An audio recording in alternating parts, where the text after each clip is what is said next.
নমস্কার বন্ধুরা, বুলুস কিচেনে আপনাদের স্বাগত। আজকে আপনাদের তৈরি করে দেখাবো সর্ষে পোস্ত বাটা দিয়ে কাতলা মাছের ঝাল। নমস্কার বন্ধুরা, বুলুস কিচেনে আপনাদের স্বাগত। আজকে আপনাদের তৈরি করে দেখাবো সর্ষে পোস্ত দিয়ে কাতলা মাছের ঝোল। প্রথমে আমি গ্যাসের উপর কড়াই বসিয়ে পরিমাণ মতো সর্ষের তেল মাছ ভাজার জন্য দিয়ে দিলাম।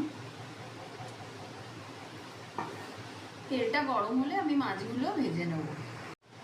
মাছগুলো আমি আগে থাকতে লবণ আর হলুদ মাখিয়ে রেখেছি, আস্তে আস্তে ভেজে নেব।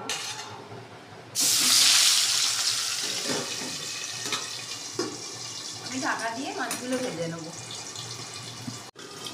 বন্ধুরা, মাছগুলো ভালো করে ভাজা হয়ে গেছে। আমি এটাকে একটা পাত্রের মধ্যে আস্তে আস্তে তুলে রাখলাম।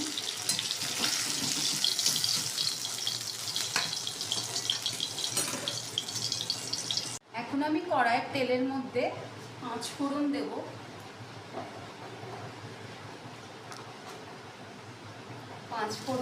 পরিমাণ মতো।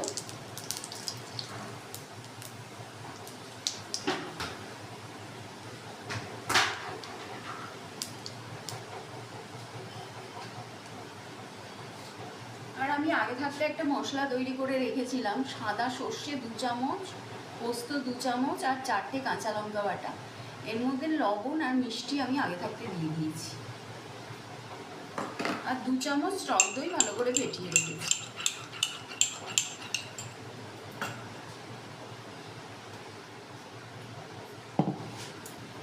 এই মশলাটা আমি অল্প জল দিয়ে গুলে দিয়ে দেবো।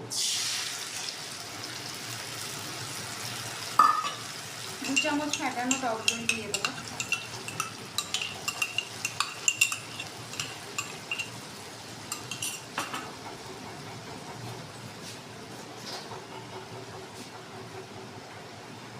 এর মধ্যে আমি হলুদ দিয়ে দেবো। যেহেতু আমি আগে লবণ দিয়েছি আর লবণ দিলাম না, একটু কষিয়ে দেবো।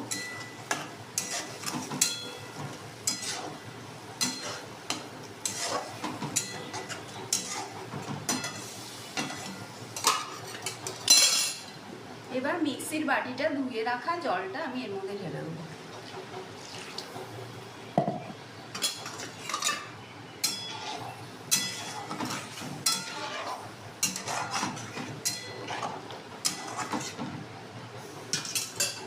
জলটা ফুটে উঠলে আমি আস্তে আস্তে মাছগুলো দিয়ে ঢাকা চাপা দিয়ে দেবো। বন্ধুরা, ঝোলটা ভালো করে ফুটে গেছে। এখন আমি এর মধ্যে মাছের পিসগুলো দিয়ে দেবো।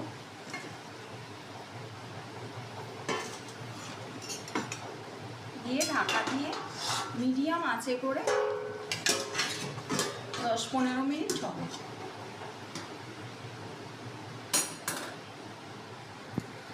নমস্কার বন্ধুরা, সর্ষে বাটা দিয়ে মাছের ঝোল তৈরি হয়ে গেছে।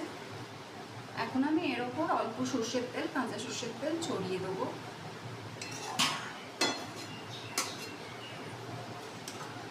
এটাকে আমি একটা পাত্রের মধ্যে ঢেলে রাখবো। যদি পছন্দ হয় রান্নাটা অবশ্যই করবেন, ভাতের সাথে খেতে খুব ভালো লাগবে। অনেক পরিচিত রান্না।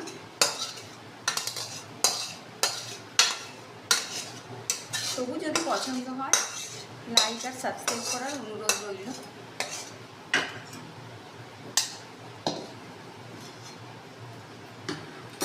তৈরি হয়ে গেছে সর্ষে পোস্ত টক দই দিয়ে কাতলা মাছের ঝাল।